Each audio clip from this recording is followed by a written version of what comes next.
بسم اللہ الرحمن الرحیم۔ السلام علیکم ورحمۃ اللہ وبرکاتہ۔ آج ہم دل، زبان اور آنکھ کی طہارت کے لیے دعا سیکھیں گے انشاءاللہ۔ اس سے پہلے آپ سب سے گزارش ہے کہ اس ویڈیو کو آگے ضرور شیئر کیا کریں۔ جزاک اللہ۔ اللہم طہر قلبی من النفاق وعملی من الریاء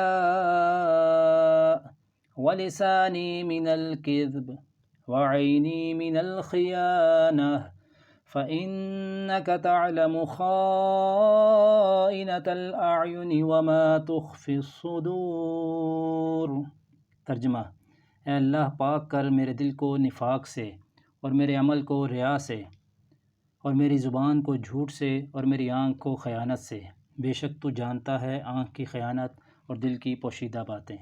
ملاحظہ: دین اسلام کے احکام و عقائد کا زبان سے اقرار کرنا اور دل میں یقین نہ ہونا نفاق کہلاتا ہے۔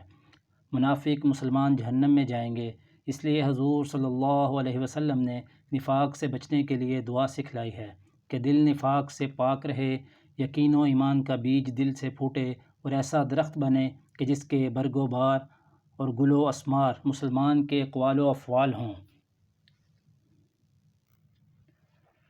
ریا و نمود عمل کے لیے کوڑ ہے۔ اللہ تعالیٰ ایسے اعمال قبول نہیں کرتا۔ دکھاوے کے اعمال کی مثال ایسی ہے کہ ایک سل پر تھوڑی سی مٹی بچھا کر اس میں بیج بوئیں، دوسرے دن زور کی بارش پڑے اور سل صاف ہو جائے، ایسے ہی قیامت کے روز ریائی اعمال کی سل صاف ہوگی۔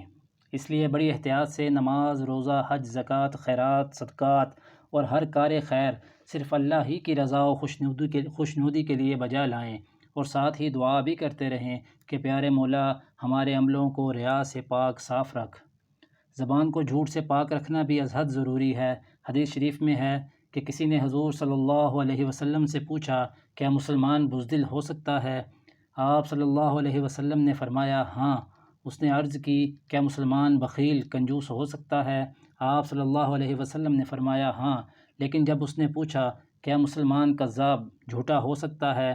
اس پر آپ صلی اللہ علیہ وسلم نے فرمایا، ہرگز نہیں۔ ثابت ہوا کہ جھوٹ اور اسلام جمع نہیں ہو سکتے، پس جو مسلمان کہلاتا ہے اس کا دعویٰ اسلام اسی صورت میں صحیح ہو سکتا ہے کہ وہ جھوٹ نہ بولے۔ آنکھ کی خیانت اور چوری آنکھ کا زنا ہے کہ غیر نظر سے پرائی عورتوں کو ارادتاً دیکھنا ایک تقوی شعار مسلمان کی شان سے بعید ہے کہ وہ نظر کی آوارگی کا شکار ہو۔ نظر امانت ہے، اسے اللہ کی مرضی کے مطابق استعمال کرنا چاہیے اور دعا کرتے رہنا چاہیے کہ اے اللہ ہماری آنکھوں کو خیانت سے بچا۔ حضور انور صلی اللہ علیہ وسلم پر قربان جائیں کہ کیسی اچھی دعا سکھلائی ہے آپ صلی اللہ علیہ وسلم نے کہ مسلمان شریف اور اچھے کردار اور اخلاق کا مالک بن کر رہے۔ جزاکم اللہ خیرا۔